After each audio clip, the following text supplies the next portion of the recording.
This is Mike Sempervive from WrestlingObserver.com. Check me out on Wrestling Observer Live every day. And also check out your boys, Rich and James, on One Nation Radio. You now rocking with One Nation Radio. Welcome to the program. James Boy, Richard Latta, and a couple friends with the show for your wrestling needs. Shopping out the rest of the IWC. We gon' tell her how it is. We gon' shoot from the hip. If they putting out trash, we gon' rip from the bits. Make sure that you tweet us and you rate the shows. Tell a friend to tell a friend. Now let's get it on the road. Hey. One Nation Sports. One Nation Sports. One Nation Sports. Welcome to One Nation Radio. And now here are your hosts, Rich Latta and James Boyd. And thank you for listening. SocialSuplex.com. BWB, what's up? What's good? It's Wale, and this is One Nation Radio. You already know. Welcome back to the October 8th edition of One Nation Live. James, what's going on, man? Not too much. Not too much. In the field time, anybody that only listens to the podcast, I suggest that you hop on to the Facebook group and check on my, I guess, for lack of a better term, it's almost like the Ben Affleck press conference when he found out that Alex Rodriguez was going to the Yankees, how he was hyperventilating. It's pretty much me hyperventilating about how the state of affairs in Florida State football. Sad thing. It's piss poor. Do better, Jimbo. Yeah, man. So tonight we've got WWE Hell in a Cell. We've got two Hell in a Cell matches. We've got a WWE title match. We've got Bobby Roode making his pay-per-view debut against Dolph Ziggler.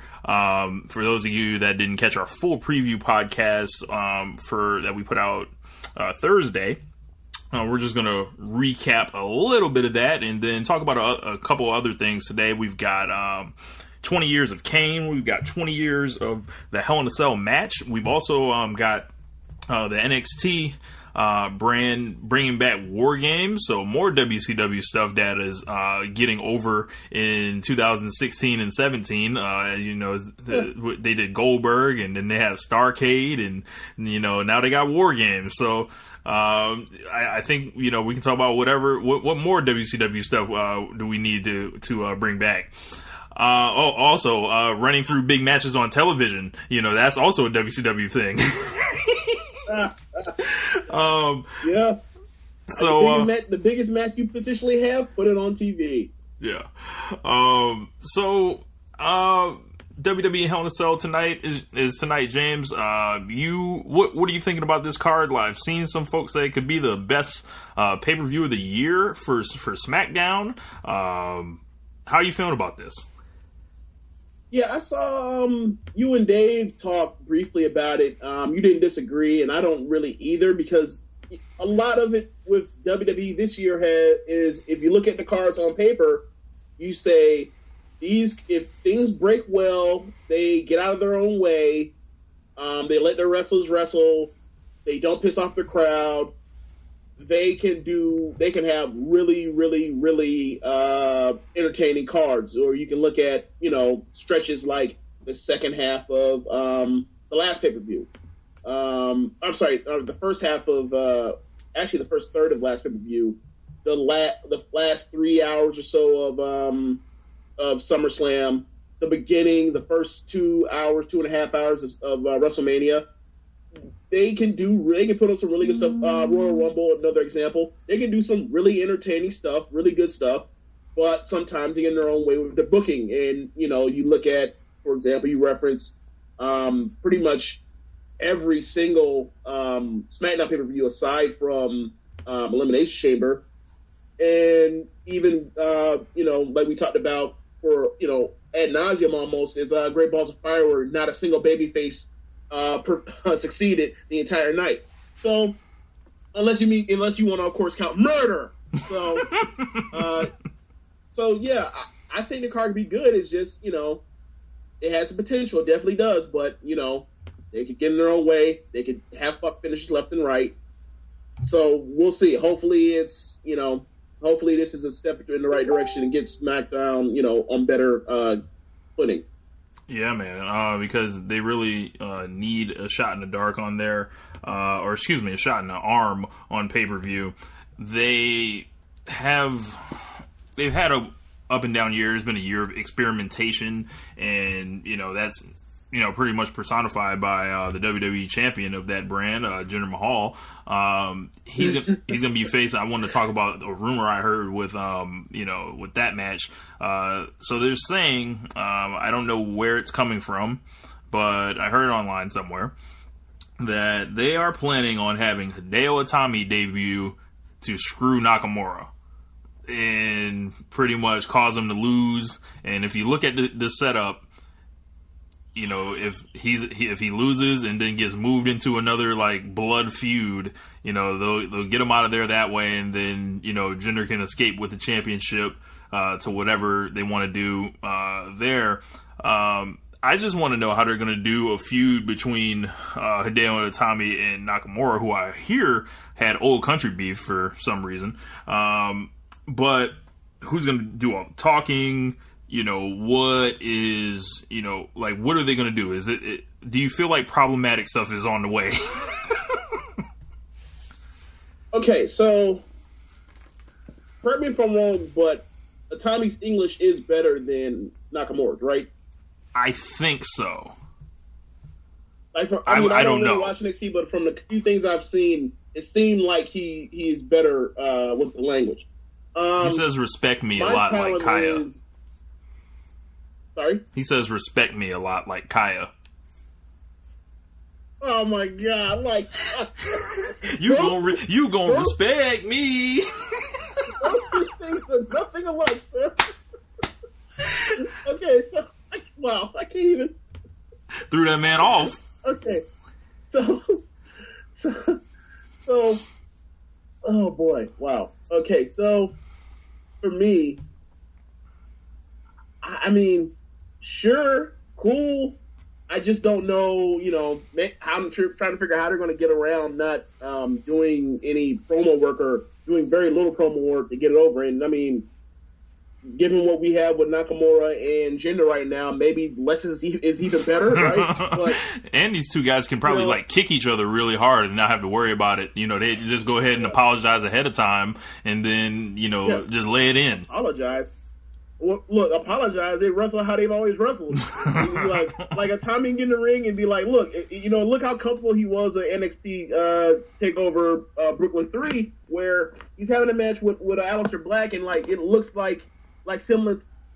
It looks like the dude actually is in a better spot than he had been in the entire time he had been with the company. Even before the shoulder injury. So, it'd be nice for him to be able to say, you know what, I know how to wrestle. I know how to wrestle. I just wrestle like I always wrestled, not worry about hurting guys that work like Charmin tissue. Yeah. So, I mean, I don't know if at this point where Nakamura is like, bruh, I came over here to avoid wrestling like that. Fuck you on right now. But Simon, they could do something really good. Simon had a question. He said, "Were these two ever even in the same company?" I do not believe they were, as you mentioned, Simon. Because Nakamura was a long time New Japan legend, essentially, and Kenta, right? Yep, he was in Noah, which is kind of a descendant of the All Japan group, I believe. It could be interesting if they take it that way. Either way, I'm rooting for both these guys. I haven't been the nicest to Hideo Itami over his tenure. I personally called him a lemon at shows where he was there. But if you look at this guy, right, you can see he's a completely changed and some ways kind of a broken guy.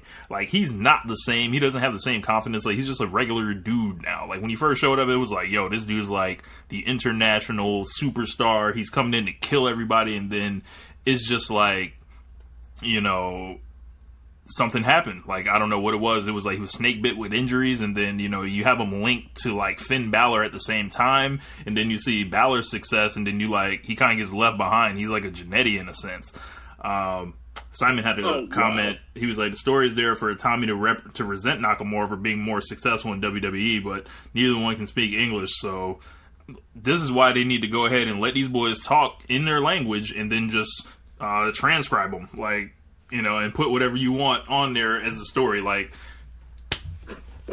See, I agree with you, but here's the issue: it's WWE, so I am really, really concerned that like they pretty much do like a New Japan promo package where they sit down and talk almost like a UFC package, and they basically talk about whatever history they have or try to get over the storyline in a sit down interview, and then they put the captions up there. But like it's WWE, so I'm afraid they don't put like fucking flutes and a coda underneath it. As the background music, so you can't enter in a big ass gong, so you can't really trust them boys. That's true. You can't trust them. But both of these guys do have like hard rock, like Hideo's like a hard rock and roll type of dude, and then Nakamura is like some other shit. So I'm not sure if they'll do the whole Kodos thing and Land of the Rising Sun shit. But they sounding like a Wu-Tang instrumental disc. Oh man, whatever they do, I just hope that they don't like put a voice underneath them or whatever to make them like where they're moving their mouths but not saying nothing. Oh shit. Yeah. So I hope that doesn't happen. The phone lines are open, folks. So if you want to give us a buzz, just call One Nation Radio on Skype. You'll be live on air with us. You can ask us questions or anything. So what else we got at Hell in a Cell? We got Shane McMahon, and we can actually go into some of these questions that I saw earlier. Let's start with Dion. He just had another question. It was like, should WWE bring back Tough Enough? Sure, why not? I don't care. I've never watched a Tough Enough, so I don't care. So why not? Sure.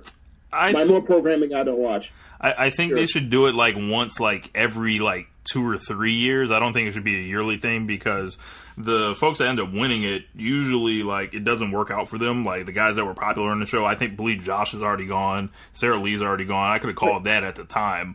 But we do have the Velveteen Dream and we do have the Golden Goddess Mandy Rose. So if you're going to get those two to become stars, I think it was worth it last time. But I think they just space it out more and make it a big network thing. Make it more interactive. Like, because I enjoyed Tough Enough last time. I was perplexed when, Velveteen Dream went home. But, we see who's still standing. Shout out to Velveteen Dream. That boy's gonna be a goddamn star. You hear me? Like, I don't know if you've seen. You need to check out NXT. It was the Aleister Black versus Leo Rush match, right?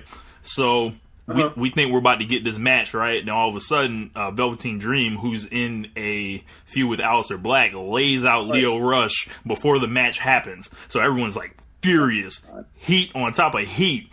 So this man, Velveteen Dream, lays this man out and then goes to the top rope. He hits the best flying elbow drop I've ever seen in my life. Like, he has him square in the middle of the ring. He jumps higher than anyone I've ever seen do it. And then it's just, like, ridiculous. So, the whole... Higher than, like, Kofi or... Yes. And he's, like, 6'5", too, so it's like... that's another thing I was about to ask you, like Patrick standing up... Velveteen Dream, Patrick, whatever you want to call him, him standing up over Leo Rush, that had to be like the big, like, I look like your daddy. Yes. Yes. You 13 years old and you want to pick a fight with your daddy. He's gigantic and he's tiny. Yep. And then, like, the whole thing with Velveteen Dream is, like, he's yelling at Aleister Black, like, you gonna say my name. You gonna acknowledge me. Like, pretty much like some Muhammad Ali, Ernie Terrell type shit. Like, I'm gonna whoop you till you say my name. Like, I'm with it. I thought he meant you gonna say my name like Destiny's Child. Like next Friday or the Friday after next, like you gonna say my name? I am a boy. Like, wow. I thought it meant something ridiculous like that. Nah. I never mind that. Nah. Like you can't. I mean, look, I don't know if they're going there yet, but like it's I thought they might pull that Uptown and Prince where they walk up on Velveteen Dream, be like, "Are you gay?" Yeah, like, and he's getting all the chance, like, I believe. So, like, he's gonna, I think, he's struck on a gimmick where it can be like a modern Goldust, but you see that dude and you wouldn't have expected this. Like, it's completely different. I don't know if it's a main event gimmick. Like, he may have to try to, like, transition out of it, but he's so young. Like, I think he's gonna be a champion one day. How old is he? He can't be any older than 20. He's that young? Yes. Or he was 21. He was 19 during Tough Enough, so he's probably like 21 now. But Tough Enough every couple years, Dion. Rance says, "What up, Rance?" He says, "What big bump do you think Shane will take tonight?" I jokingly answered, all of them.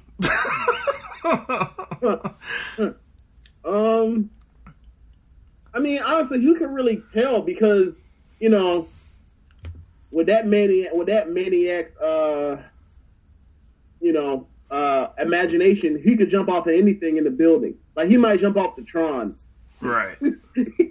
he might jump off the Tron. So who knows? I think all ledges are in play in the building. Like, I think, okay, so for some reason, because they had the concourse part in the in their go home segment, I think that there's going to be something involving like him getting thrown off from you know how they had an elevator to take you from like 100 level to like 200 to 300. Uh-huh. I feel like there's going to be something involved where like he goes off a balcony. He goes off like the balcony by like the escalator and falls through something that has crash mats underneath, like, you know, where you can't really get a good judge on the height, uh-huh. whatever, because the cell's not around. Like, I feel like something stupid like that could possibly happen.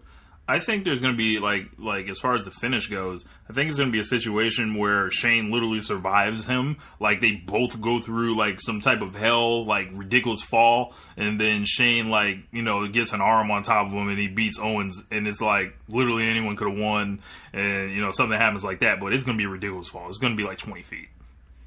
Yeah. I mean, yeah, that's a good point about that. Like, we've seen some of the stupid stuff that Kevin Owens has done, where he did the flip over the corner into the double stack table. Yeah. And the last man standing match finish at Royal Rumble 2 years ago against Ambrose.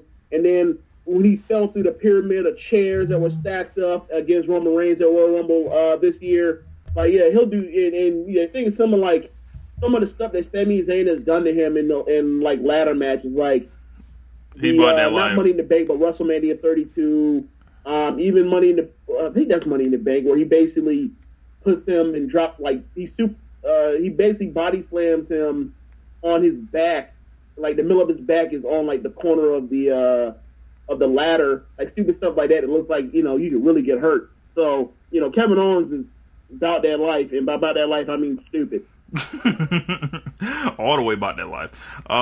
He is, you know, him and Shane, like, I'm anticipating a bloody war. Like, someone will bleed. Like, so, what else do we have in our questions here? Dion was saying, why the lack of Hell in a Cell matches at Hell in a Cell? And there was like a little comment thread that broke out, and I think it's pretty interesting because I think Rance like told pretty much some of what I was going to say. He was like, "Well, there is 2. I don't really know how many you want there to be." Dion last year said last year there were 3. Plus, why isn't the WWE Championship being contested in a cage? Which I feel like is a fair point.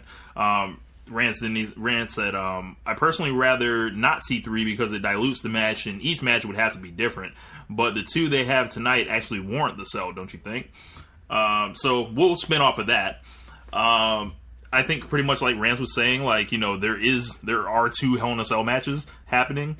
You could argue, you know, that, you know, Jinder and Nakamura could be there, but at the same time, we don't know what they have planned as far as like how they're going to get out of it. You know, if someone's going to come up through the ring, I don't think that exactly like fits Hideo Itami or something like that, unless the Undertaker's rising the fuck up out the fire to come get Nakamura or something, right? Or Kane. Yeah, or Kane. He could be coming back to rip the cell door off, and we'll get to that later. But yeah, what do you think, James? Like 2 or 3 Hell in a Cell matches? Which one would you recommend for this card? Okay, so I feel like for this card in particular, yeah, I think 2 is appropriate. Because you really, the story is there for Nakamura and Jinder to have a cage match to get away from the interference. My thing would be, you know, they've only had 1 month, or this is now their 2nd month of their feud. barely even, because I think Nakamura was like, what was he? Did he become number one contender like 2 weeks before SummerSlam, or was it 3 weeks? It was like 3 weeks before SummerSlam. Okay, never mind. That was appropriate length. So, the thing is with me is like watching their TV, the feud's not heated. Like, yeah, Jinder has said a bunch of ridiculous, racist, problematic stuff to or about him, but there's not really been much of a. I mean, there's been one beatdown, but it's not full on blood feud yet. Mm-hmm. So I'm okay with that not being not having a Hell in a Cell match. I don't, and also that when you do that, you also, I hope they don't do this, but it also gives them the opportunity to put that feud on hold for Survivor Series and then get back to it for the December pay-per-view. Mm-hmm. I hope I pray to God that shit don't happen, but you know what I mean. So I think but the Usos and New Day absolutely, and Shane versus Owens. I mean, it got there in a hurry. They got there in a hurry, but it's there, and it deserves to have a Hell in a Cell match. Yeah, once he started busting up Vince McMahon, and McMahon decided to bleed for it, we knew where this was going, especially how the calendar broke and everything else. Like, as soon as you said, SmackDown's getting Hell in a Cell, I'm sure Shane McMahon will be jumping off it again. Yeah. Well, for me, it was more or less like, once he became the special guest referee, and then Owens showed up with the network footage of him scoring Austin at the '98 Rumble, I was like, okay, they're going to have something happen, and Kevin Owens is going to feel like he got screwed, and then they're going to get into it, and I don't know how they're going to get there, but you look at the next pay-per-view, and it's Hell in a Cell, and it's like, and it's like 6 weeks out. I see what they're going to do here. I didn't know they was going to do, work or shoot headbutts on 72, 73-year-old men, but yeah, I figured that's what we were going to get, and it ended up being more brutal than I thought it even was going to be to get here. Yeah, man. So the next question also comes from Dion, who is definitely doing his part and helping us out with this here content in this slow October month. I see Dion and Simon are putting in their half. Yep. As Bomani likes to call putting it. in their half. Shouts out to Simon. He was saying last year there were 3 cage matches and only Owens and Rollins was worth a damn. I disagree. I think Rusev and Reigns was a great, it was a good heavyweight match. That match was good. That match was good. And then not great, just flatly good. Yeah, it was good. The women, I remember I gave that in the moment. I gave it a 5. I don't know if I was. What? Yeah, because it just was so dangerous, and it looked like so much was on the line. It felt like the essence of what Hell in a Cell should be, and from the beginning with the theatrics outside the cage to the carry-off to Sasha attacking the ambulance folks to them having a brutal war, stuff got messed up in the match, but it kind of, to me, it added to it. And I may have overrated it a little bit, but I thought the presentation was spectacular when they carried Charlotte to the ring on a literal throne. That was a WrestleMania feel right there. Like people can disagree with me on that. That's fine. I'm probably out here on an island with that, but I really we ain't seen the women's division at that level since. Right. That's absolutely true.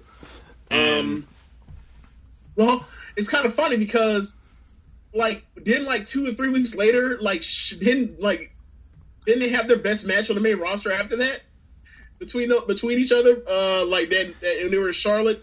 And Ric Flair came out because Sasha cost or the Ric Flair cost Sasha the belt at WrestleMania 32, but whatever. Right. Simon says Intoxicated Rich rating 3-star matches as 5s. Yeah. Here's the thing, right? So I remember me and you. I think that might be one of the biggest disagreements on a match rating that we've ever had. I remember thinking, that match was good and the whole thing could have been a lot better, but so many things got fucked up that you can't. And they basically had nowhere else to go if stuff got fucked up. It was that I said it's like a 3.5, somewhere in that range. Remember you said something like it was over 4. I was like, what? I haven't watched it. I think I watched it one more time after that, but I didn't watch it. I haven't watched it and replayed it since. But I did think, for 3 cell matches, they were all pretty good in their own right. It just, it's Hell in a Cell, so we all have these gigantic expectations because we saw the first 2 in our childhood, and those are 2 of the most memorable matches of our entire wrestling fandom. So those are what we compare them to. And then you look at other moments like him at like Triple H and Shawn, Triple H and Undertaker. Hell, even at this point now, you can even look back sort of fondly on Seth versus Dean. Rollins because that feud was so. Yeah, I'm sorry, Seth versus Ambrose because that feud was so red hot at the time, and just they finished their way out of it. But that sort of is high. Is a really high bar to reach to have a great so match. Oh, Undertaker versus Edge of SummerSlam 2008. Oh yeah, like he's a really high bar to climb. So, we're not judging a lot of people aren't judging it under the curve of regular old match or regular main event match or specialty match. They're judging it against all of that history. So it's always going to be hard to. I wonder why that is. I wonder why that is with this match because we don't always do that in other gimmick matches. Like we don't compare every single ladder match to Shawn Michaels versus Razor Ramon. I wonder why that is for the cell match. I think it's because how memorable the first ones were. Like the first match. I mean, how many? Is the first Hell in a Cell match any less impactful on the business than the first ladder matches? Though? Yeah, they were. Because the first ladder match happened at WrestleMania. It was a 5-star match. It was dangerous for the groundbreaking for the time. I understand no one went off the top of the cell or anything or like that, but here's another part about it when WWE is with their history, right? Which one happened in the middle of a wrestling war? Solid point. So anything that happens during that time that WWE did that was good, WWF did that was good, it gets trumpeted as being the rawest, greatest, most creative shit of all time when, you can go back and watch WWF's invasion or DX's invasion in Norfolk of WCW outside the gate. It's rather uninspiring in retrospect. But at the time, it was cool. At the time, it was entertaining and cool. And then they trumpeted up as it changed the tide. It's like, no, bro, Triple H had not jack shit to do with the tide turning for WWF. It was all about three guys: Mr. McMahon, Steve Austin, and The Rock. You had those guys. If you want to go to fourth, it's the Undertaker and the whole Kane situation. If you want to go to fifth, it's like Foley, and then somewhere at 6 or 5, it's Triple H. Yeah. So I think that's a good place to leave that one. Question. Yeah. So another part about it is, how many WWF matches do you remember that got 5 stars from Meltzer? I think if I can go through it, it was the ladder match, it was the Hell in a Cell, it was the Bret Hart Austin submission match, and it was Cena versus Punk. I want to say Money in the Bank. Those are only 4, right? Yeah, I think those are the only 4, unless I'm missing one from someone. If someone can, link that in. So I think a lot of that also has to do with Money in the Bank being around because they sort of in TLC it sort of has bastardized the ladder match. So there's only been there haven't even been 40 Hell in a Cell matches. Has there even been 35 yet? Yeah, I want to say they're gonna go over 40 tonight. I want to say. Okay. No. I think they might be at 36, if I'm not mistaken. Okay. So we only have so many of them. The thing about how many ladder matches we get in a year. You know what I'm saying? Right. Obviously, you get two at Money in the Bank every year. You might get one at Royal Rumble. You're going to get 2 or 3 or maybe even 4 over the course of the year on a pay-per-view at a random pay-per-view or and also with all the other TV they have. In all the weeks between pay-per-views where they have to get on a big match. So, Yeah, it sort of has, just by it being around longer, and also there being a lot more of them on a more frequent basis that you see them, it's kind of been lessened. And like I know they tried, was it a 6-pack challenge that they did with the one where Undertaker almost tried to murder Rikishi? Yes, that's 6 or 8 people. That was 6. Yeah, like that's like the most bodies you've ever seen in Hell in a Cell. Like we see, like how many times do we see 7 guys in a ladder match every year? All the time, like twice a year at least. It's about. Another question from Dion, also doing his part. He said, "Would Bayley going heel save her in WWE?" Define save. I guess save her from her whatever she's headed towards now. Sure, I mean they book their heels better than their baby faces. So in that sense, yes. As far as save her, meaning like she will not be a geek. I mean the damage is done. I mean she is. You can turn her heel all you want to. Like no one's gonna nobody's gonna think that she can quote unquote win the big one or not or hold on to what she's got. Like her and Sasha Banks have had a lot of damage done to them this year. They the things that like I link Sami Zayn and Bayley together, right? Because they're largely like the same. Me too. So it would be, I think the most interesting thing about both of them turning would be, what is their music going to sound like now? Because both of those songs are just so happy and so just smiley, and you hear that Sami Zayn music, like Austin said, he'd be like, what the fuck is that? And then, you just find yourself rocking with it. And then with Bayley, it's like, it sounds like some old, Dr. Luke or whatever, Max Martin type shit. And then, Yeah, Owl City, and Carla Rae Jepsen. That yes, Call Me Maybe. We're here to have a good time or whatever. Oh, okay. It's always a good. Yeah. So it just sounds like good old clean fun. What does that music sound like? Does Bayley start wearing black leather jackets? Does she start scowling at fans? Does she start going for hugs with people and then denying the hugs? Oh man, you can just come up with a million things for Bayley to do. Like, you can have her rip the tassels off her arms. Like, you can have her attack the wacky, waveable, inflatable tube men. You can just turn her into a real shithead. Okay, so in my mind, like I'm imagining if they, if she's supposed to be this bright, bubbly,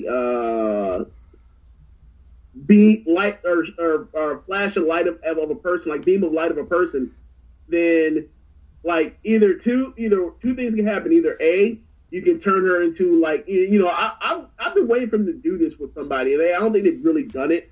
Is like the Angle situation where this person seems corny as all hell, so that person's going to get booed because they're so corny, right? Yep.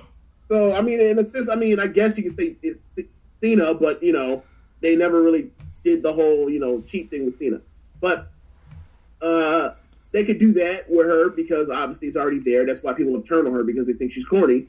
Or two, it wouldn't take that much. Or two, you go all the way and just basically turn her into, because she's such a shining bright light of positivity, then you turn her into the darkness. You basically make her a goth.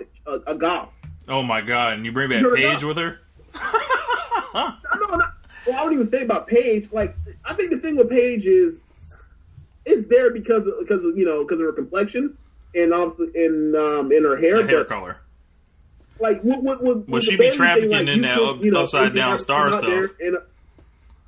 Sorry? I said she be trafficking in that upside down star stuff. Well, yeah, that's a part of it because of her look, because the way she looks, and you know how they package that stuff up. Yeah. But what I was gonna say about Bayley was, yeah, you could do that. Have her come out and just dress in all black, basically be I don't want to say emo, not emo, but basically be pretty much like apathetic to everything, just like don't care, monotone voice, dead inside, no feel. Like the only time you see my feelings are from the inside, that sort of thing. Like, and I think there's another or whatever. She can do that. I think there's another direction they could go with it too. All right, let's hear it. They can make Bayley sexy.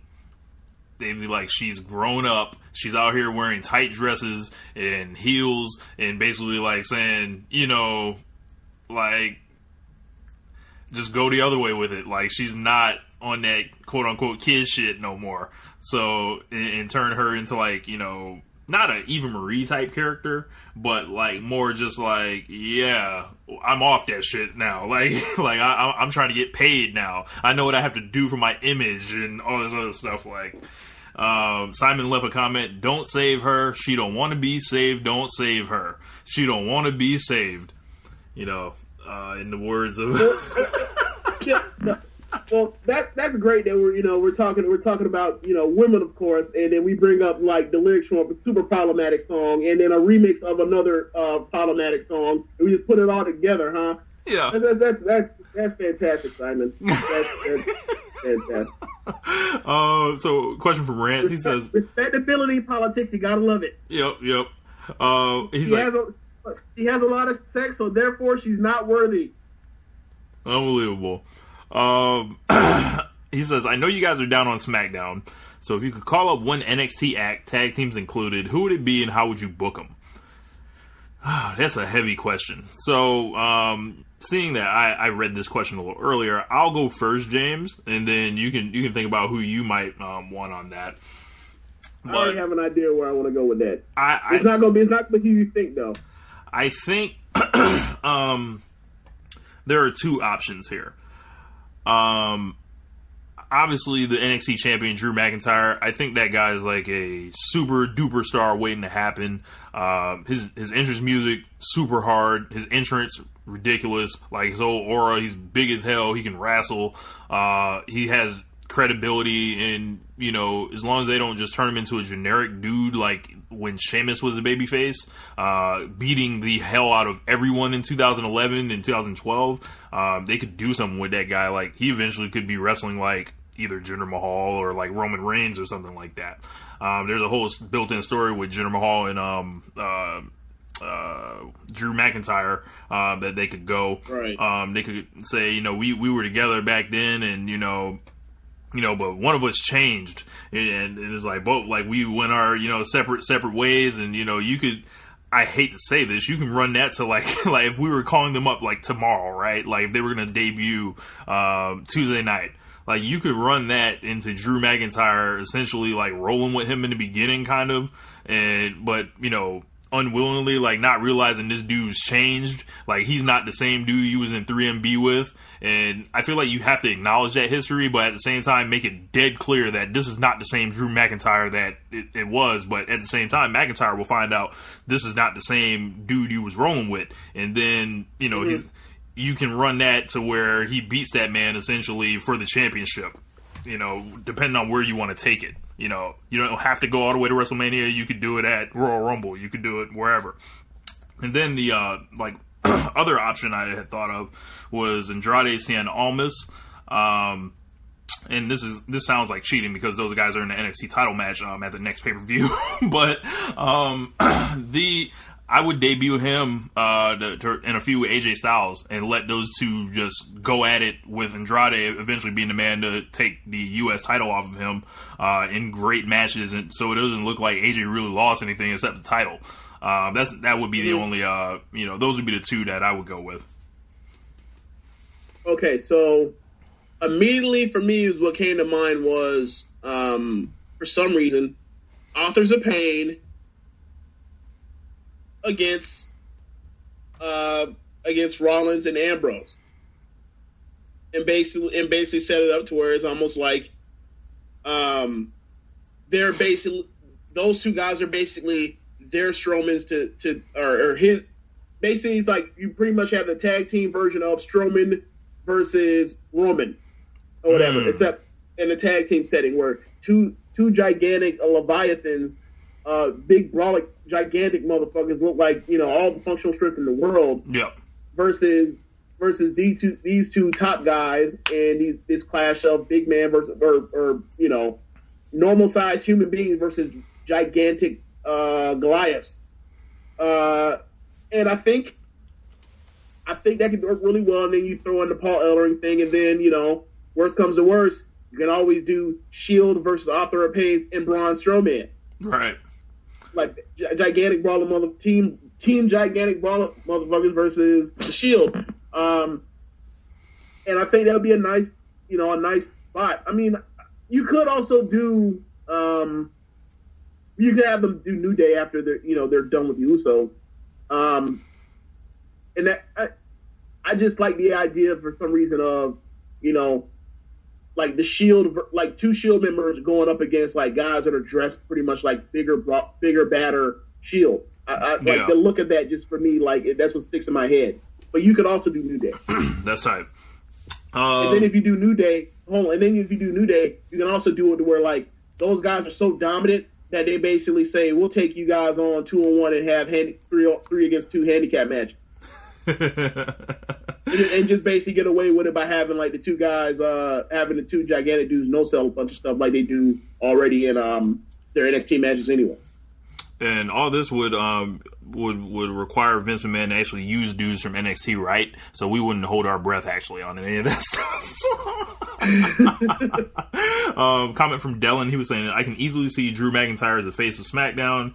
He can be the guy on either brand, but we know that ain't gonna happen on Raw. Here's the thing, right? So I haven't seen McIntyre. I think I might have seen McIntyre wrestle one time at Galloway, right? And then, yeah, probably on one of those What Culture pro wrestling shows that they have on YouTube for free. So for me, the first time I've seen him as, you know, basically the new improved McIntyre, Galloway, whatever you want to call him, the new improved Drew, was in a proper, you know, big stakes match was TakeOver. And for me, when he came out like with the wet hair, with the leather jacket deal, with like the chain rope hanging off the jacket, like he looked like the biggest badass heel. Like if I were to in my wildest imagination, like get the look of what I want my heel to look like in 2017, it would have looked like him coming out of that tunnel. Uh-huh. So, like, that's also in play, especially because, you know, NXT, you know, the style that NXT is, like, you know, people, you know, they respect, you know, the fact that he went on the road and you know, and got better, but he could, like, get his Roman Reigns on and become a smug, or Baron Corbin be a smug prick, and then it's on as a guy we were like, I will pay to boo this fucker. Right. And especially, you know, if they keep him away from the anti-USA stuff, which I think is just it's ultimately a career killer for a heel, because once you do that, like, you're always it's kind of stuck with you. It's like being tagged as a battle rapper in a sense. Like, it's like, yeah, but yo, you're a battle rapper. Like, so another analogous to that, of course, because you brought a battle rap thing, would also be like, oh, you're the N1 mixtape basketball player. Gotcha. Right. And but you're the foreign heel. Unless you skip to Malu, you ain't gonna make it. Right. Right. So yeah, man. Besides, those are some awesome questions, you guys. I think that actually got us through a big portion of the show. I want to talk about. Go ahead. I have something that as a quick what do you call it? Interlude. I wanted to drop into the group something that me and you talked about, or something you shared with me last night that I thought was quite interesting. So I am going to now post what you shared with me into the group. In the meantime, let me see if I can find it. Can you lay out for me right now? Can you hold for me for a second? Yeah. So the Hell in a Cell match or matches are tonight. I'm really looking forward to the Usos and the New Day. If you want to talk about final chapters, this is definitely it for those guys. I saw an interesting, thing that could be done with the Usos, and unfortunately, like, a lot of the interesting stuff that could happen right now, the guys are on different brands from each other. I think Vince McMahon would kill to have Jinder Mahal in the same brand as Roman Reigns right now, personally. And then with the Usos, they should be the ones that are fighting the Shield, because it'd be like, hey, Roman, whose side are you going to choose? So that would lead to some incredible television. And I saw that somewhere. I don't know who, I don't remember who said it, so credit goes to them for sparking that idea. But I think that would be definitely a lot. If you want to talk about storytelling, there you go. Yeah. Do you think any chance, do you think we're any closer to actually getting, like, the Shield triple threat match? Like in a proper setting, and not like on Battleground or whatever the hell that was last year? Nah. No. Same here. Okay, so for those that are following inside of the group listening right now from Facebook Live, I have put into the comment section a picture that Rich took and sent to me. That was about his hairstyle for yesterday, and I guess the first time I saw it last night, and y'all know me, y'all listen to the show, y'all know what it is. We got jokes. So, in honor of Rich, being brave enough to send us pictures, knowing ahead of time he was going to get roasted, I have decided to share with you some of the pictures I shared, or some of the jokes that I shared with some of our personal friends. Our close personal friends in a Instagram group thread. So, I guess in honor of David Letterman, because I saw him the other day, I accidentally did top 10. So this is my top 10 list of what Rich looked like. Rich is an army jacket and some fingerless gloves away from looking like he's addicted to perks. Rich looks like he's Post Malone's third black friend. Damn. Rich looks like Rich looks like what white writers would cast for the role of Dominican thug. Rich looks like Samurai Black. This hurts. Rich looks like what the Puerto Rican looking dude would look like if there was a Coach Carter 2. Rich looks like he got burnt two different bottle girls at work at the same damn club. Rich looks like he teaches other scammers, how to steal identities for a percentage of each lick.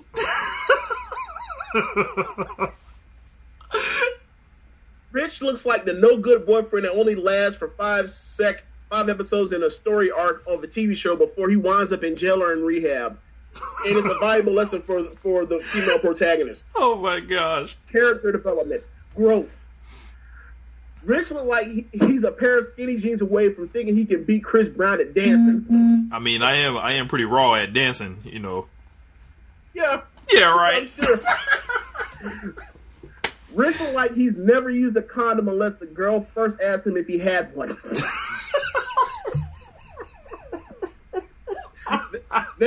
That's the top 10. Thank you.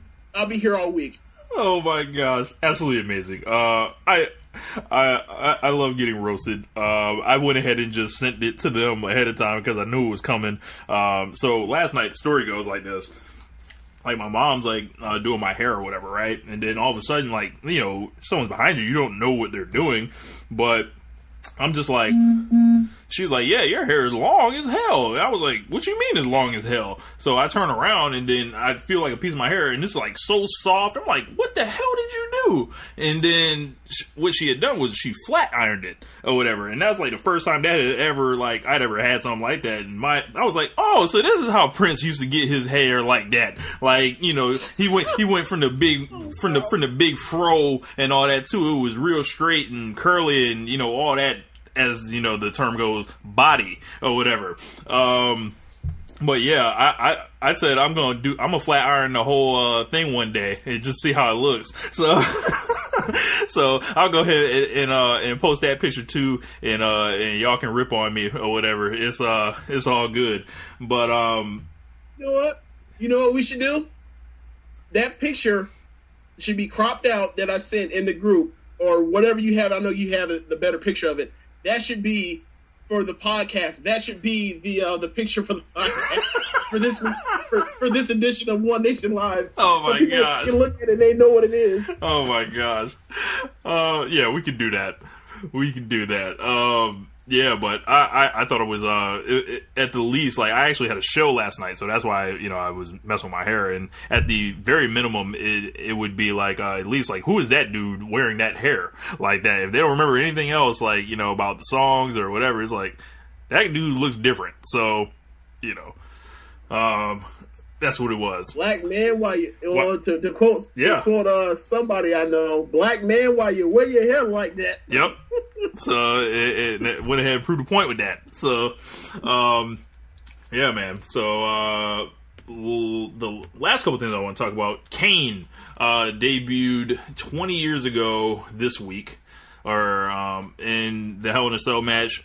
What have been your overall impressions of the Kane character throughout the years, and what has Kane meant as a performer? First ballot Hall of Famer, right? Oh yeah, definitely. Yeah, 20 years with the company, one of the longest tenured guys ever. I mean, obviously his brother is a little longer, but you know how that is. But this is a dude that, like you hear about.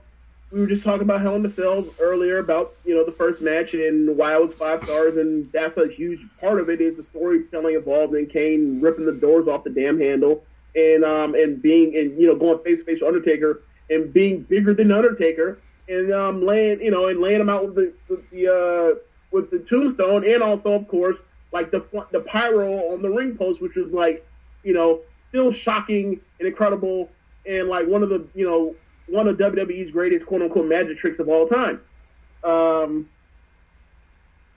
Obviously, he's been around for 20 years. He's been mismanaged over time, of course, because, it's wackiness. And he was never pushed as strongly as his quote-unquote brother. But this is a dude that you look at the history of guys that are built like him, his height, his size. He's probably the most agile guy with the best mobility of anybody, and obviously the longest lasting power of anybody that ever was that with those dimensions. So, he's a one of a kind type of person. And it's funny that his brother, he's also a phenom himself. You rarely ever saw Kane out of shape. He was always jacked. To the gills. He's lost his mask a couple times, and there have been some periods of coldness for the Kane character and all that. But I would say, the majority of Kane, like, he's been the ultimate like utility guy. He's someone that you would wish like someone like Rusev would turn out to be right now, or or Strowman or something like that, because Kane proved like, yeah, I can wrestle other big guys and it be like this clash of titans, but I can also do a thing where I'm a tag team with like a guy like X-Pac or Daniel Bryan or Rob Van Dam. Sensing a pattern here, and basically you play off the aura of the Kane character to create something new. And I think with the Team Hell No stuff, and them acknowledging how ridiculous Kane's backstory was, like it's like yes, go ahead. I have it. I actually have his anger management monologue in my head right now. Do you want me to read it for you? Sure. I believe this is his greatest his greatest monologue of all time. Well, I grew up locked in a basement, suffering from severe psychological and emotional scarring when my brother set my parents on fire. From there, I shifted around a series of medical institutions until I was grown, at which point I buried my brother alive. Twice. Since then, I set a couple of people on fire and abducted various coworkers. Oh, and I once electrocuted a man's testicle. Years ago, I had a girlfriend named Katie, but let's just say that didn't turn out so well. My real father is a guy named Paul Bearer, who I recently trapped in a meat locker. I've been buried, divorced, broke up my ex-wife's wedding, and tombstoned the priest. And for reasons quite unexplained, I have an unhealthy relationship, unhealthy obsession with torturing Pete Rose. Yes. Boom. Like that completely, I mean, one of the greatest things they've ever done was, as far as a segment, like a series of segments, was anger management. But like that was one of the pinnacle. Like that was just great. Yeah, and he's essentially the Michael Myers of WWE. If you guys, Kane always comes back. He's always, somewhere, and he's definitely had he's been involved in his fair share of foolishness, but that kind of comes with the territory, like the embrace the hate feud that he had with Cena. But Kane, like, I like Kane. Like, I've always liked Kane. I thought he was better than Undertaker when I was a kid. I'm like, man, let's go, Kane. In kayfabe, he was like, it took at WrestleMania 14. It took 3 tombstones to put him away. It took 3 tombstones. But just the aura of Kane. I know, like when I got the video games, I used to want to pick Kane and just kill people like Kane. And you used to see dudes start their matches. All of a sudden, that the lights go out and you hear that organ, like you knew what it was. Like, and for some reason, like those dudes were just frozen there. Like they couldn't run, they couldn't do anything. Kane just came out there and killed them. Yeah, and I mean, you look at, we talk about it with Braun Strowman. It's like, hopefully, for his sake, he can be the next Kane. And I mean, right now, the way he's over, looks like he'd be something more than that. But like, that was the first thought. Was like after the first start of the Roman thing started happening, he started to get himself progressively like, oh, okay.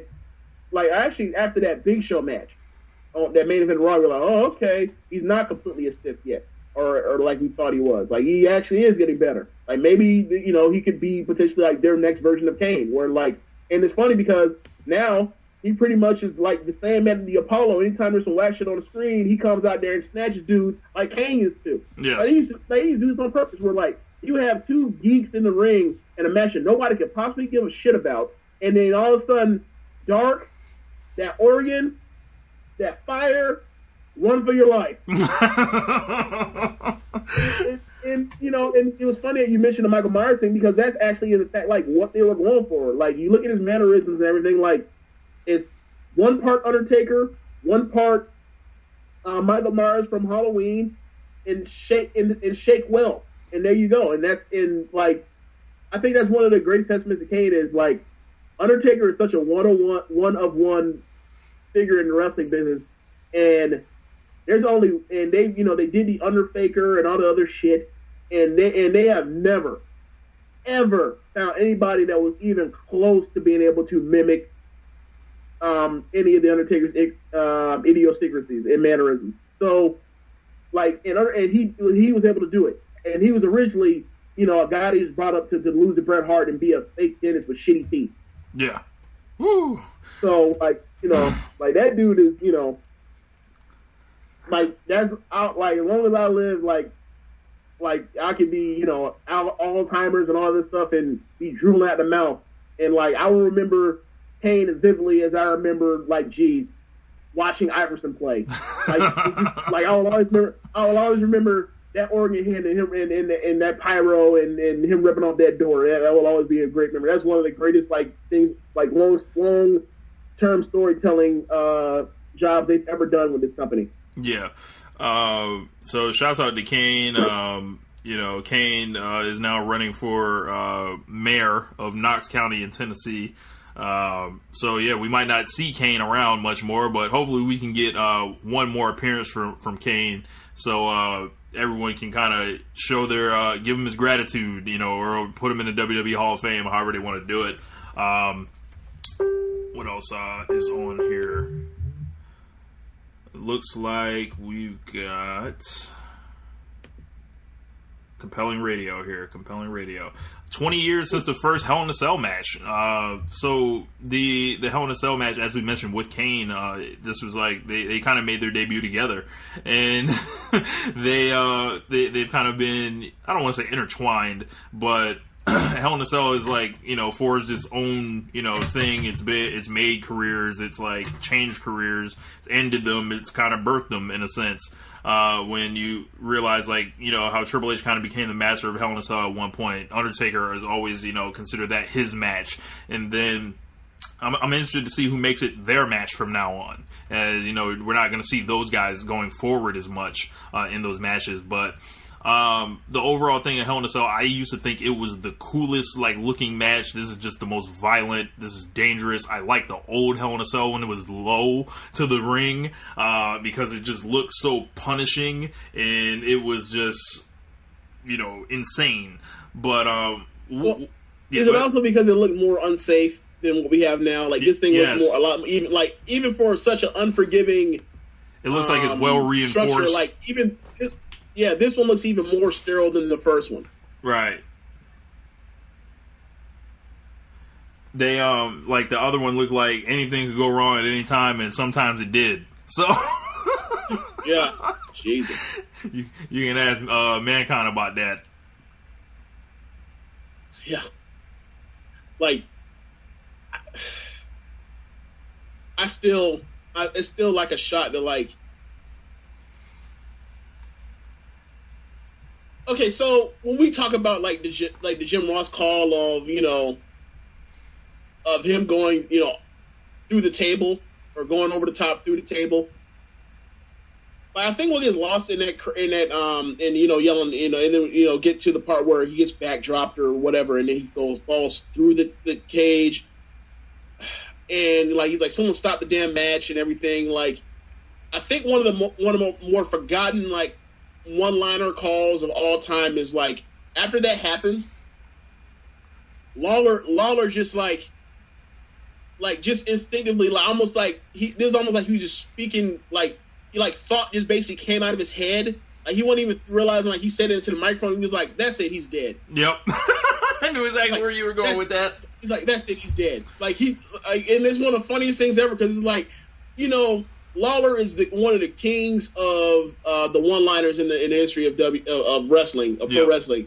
But like that one was just so good. Like that was his visual response. Like, oh my god! Like that's literally like thought bubble time. It's just great. Like it's great, meaning terrible and horrifying, but great nonetheless. Yeah, I think a large, as you mentioned earlier, like Hell in a Cell kind of lives in the shadow of that. And it wasn't like long ago I was saying like, yo. They need to just like scrap this match, at least on like a yearly pay-per-view basis. It needs to be like just saved for like random occasions. I don't agree. I don't agree. It should be a show. I agree. And there's only so much folks have done, but I think the way they've recalibrated the cell now, there are ways to explore more stuff. As you've seen Shane McMahon, someone finally fall off of it, but. They kind of have to find, the new way to do the Hell in a Cell match now. Like, they can hit each other with a bunch of chairs, but they can't do it in the head, so they can't bleed. It's just not the same. But I think that's an opportunity, like what Edge was talking about, like where Vince was like, yo, I'm going to count on you guys to have, to show folks the new way to have the Hell in a Cell match. And I still think, every like kind of positive step we take towards it, there's like a little bit of the past that's like pulling them back. Yeah. I mean, I also wonder how much of a deal this is for people that are born like they're like for example my brother Daniel who's 19. Like how much of it is a oh my god he's 20 I'm tripping. So how much of it like does that like hold for him as far as like nostalgia? Like does he only just like see the clips and like have a general idea of what it was? Like when I think of like is it more or less like how when I think of when they show Jimmy Superfly Snuka jumping off the cage, is it kind of like that, or is it like something because we have better video or whatever you have the net where you can watch it? Like, is it something that, our the younger fan base, have the 5 of them that there are, if it's something that they actually, does it actually hold like an emotional, anything of emotional sway other than the nostalgia of the history of what it did for the company and how like, groundbreaking it was at the time. I wonder. Because I can tell you this, like, I don't give a damn about Jimmy Snuka jumping off the cage, off that 8-foot cage. So, that is an interesting question. So, like, what do you guys think? Let us know. But is there anything else you want to bring up, before we get up out of here? I know one thing that I wanted to laugh at, that came from the FBI over the weekend, but, Oh! I mean, yeah, go ahead. You start it up, and I'll hop in. I'll tag in. So, with you. So there is something called Black Identity Extremists. So, in short, the FBI has created this designation for folks who subscribe to the theory of, hey, Black Lives Matter too, and we don't like getting shot, and they believe that there is some. There's a threat of increased violence towards law enforcement. And I don't think that's the case at all. It's just a wide brush that was painted for black people they're afraid of, as they kind of said in the column or whatever. And, if they know anything about, like, how black folks get down on Twitter, we're going to embrace this and make a joke of it and clown. As you share with me, there was someone that it was like a popular kind of like a writer or someone that changed their name to BIE Felicia, like bye Felicia, like yeah. Feminista Jones, who's somebody I follow, and she's like, she's just fantastic. But she basically turned her there's your Twitter handle where you reach you at and contact you, and then there's like your title name or whatever, and she changed her title name to BIE Felicia, like bye Felicia. She's just she's the best. So yeah, like even me, I even hopped in, and I'm one that like I do not like if you want to talk about race, politics, or whatever that you consider like something similar to a something approaching a third world topic, like I will discuss it with you, fine. Like I obviously have thoughts and opinions, but like I'm not going to do it around a group full of people unless like I feel like somebody has made like some type of grave problematic mistake that like could possibly offend other people. So like I hopped on there and I was like FBI quote unquote black black identity extremists, and I put up the gif of from the Jay-Z Story of OJ video where he goes, "I'm not black, I'm OJ." Dun, dun, dun, dun. Okay, yeah, and I put that up there. So like even me when my like stay out of it type of ass is is even involved, even hopped in and came up with top elbow on it. So yeah, man, it's been a really weird week. Like we got, people shooting up people for going to fucking concerts, and then we got this. And also like everybody, not everybody, but like I'm really into like, or even both of us are really into, just going on Twitter to see all the other stuff that's hopping on or whatever, and like you see all of the opinion and op-eds on like Ta-Nehisi Coates' new book, and just like, and all of them are just like, what? It's interesting time, or this week was an interesting week. Yeah. But yeah, we're not gonna bang y'all too much over the head with that. But yeah, so I'm gonna go ahead and continue spreading this black identity extremism through song and everything else. So. So, they're going to have to come get me. But yeah, it was like, they said in the 1960s, they basically did the same thing with the Black Panthers, with COINTELPRO, and this is the modern equivalent of it. History just keeps repeating itself. Well, it wasn't even just the Panthers. It was like Marlon, it was like MLK, yes. It was like pretty much everybody, like even all the black writers. So like Baldwin was in that, or Baldwin as well. I'm sure Malcolm X, like it's always. So you think the Feds watching Ta-Nehisi? Sorry? You think the Feds watching Coates? I mean, I don't even know if, I mean, maybe they are, maybe they aren't, but at the same time, it's like, even if they're not, like, look, all these people writing these like rebuttal pieces to like whatever everything he writes, and they're always like bad. So like they're bad meaning like they're not good at all, or they're like half-assed, or just ignore stuff that he wrote that like actually like addressed whatever the issue that they had or whatever. So like don't go. I mean, so yeah, like he's I'm sure he's high on the list, but I mean I'm sure there are more other people that are there are even more people that are like, people look at like DeRay McKesson, Sean King. Like, I'm sure those are like the two top people. Yeah, they want them real bad. Mind, especially DeRay.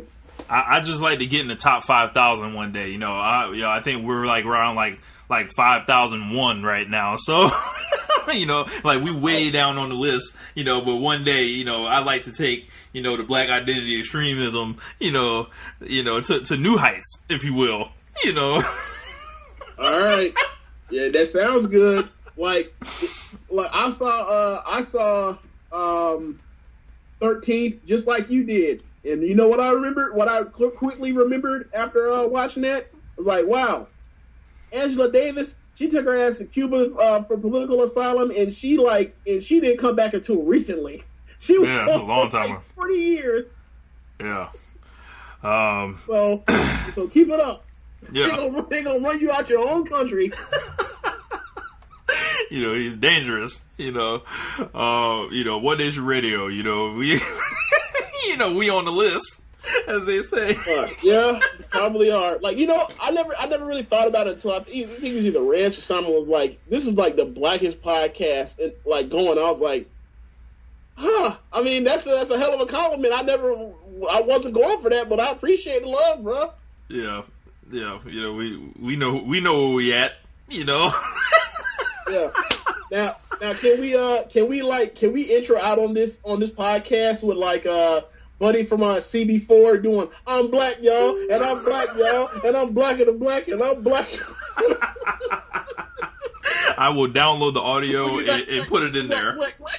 Yes. Okay, appreciate it. Just to end, just on the fade out. Yo. So hold on, let me pull that up. If you'll carry me for a moment. Yeah, man. Let them know. Let them know where to find us and all that. So, obviously, if you listen to this, hopefully you guys are also by now added to the Wrestling Square Circle, or the Wrestling. Is it the Wrestling Square Circle? I don't even know the name of our own shit. Yep. Yeah, the Wrestling Square Circle group on Facebook. Add in and join us in discussing some of the newest developments in wrestling. It's fun stuff. We have a lot of fun, as you can tell by this podcast. A lot of people that are just funny as us, if not funnier, and just as smart, or if not smarter. And you can check. You can also check Rich at RichLada32 on Twitter. You can find me at JamesBoyd87. Let's see what's going on. So also of course, the Mecca, if you will, the Mecca, socialsuplex.com. Yep. You can go to the motherland. The motherland, the home of the mothership. Yeah, you go to the motherland to read Brother Jeremy Donovan. What up, Jeremy? Yeah, Brother Jeremy Donovan, and everybody else like Rich, who also write for the site. And let's see, affiliates. Who else is affiliated? The SMC podcast. Y'all boys are also implicated. Here. So I don't know if y'all know what y'all signed up for by getting down with us, but we all on this list together. So. look, it's for life. Social suplex for life. It's gonna be interesting. Like Caleb also is on the list. Like what the fuck? Like Caleb's like, wait, I'm a what? You right? think I'm a what? I'm a centrist. I have nothing to do. with rabble rousing over there. Yes, but yeah, man, we gonna get out of here on this note. Black, y'all, and I'm black, y'all, and I'm blacker than black, and I'm black, y'all, and I'm black, y'all, and I'm black, y'all, and I'm blacker than black, and I'm black, y'all. I'm blickety black, blacker than black, I'm blacker than black, yeah, because I'm black and I'm black. and I'm black, y'all. And I'm black, y'all. And I'm black, y'all. And I'm black and black and I'm black, y'all. And I'm piggity black, black, black, black, and I'm black, black, black, black, black, black, y'all. And I'm black, y'all. And I'm black, y'all. And I'm blacker than black 'cause I'm black. We out of here. Later. Please.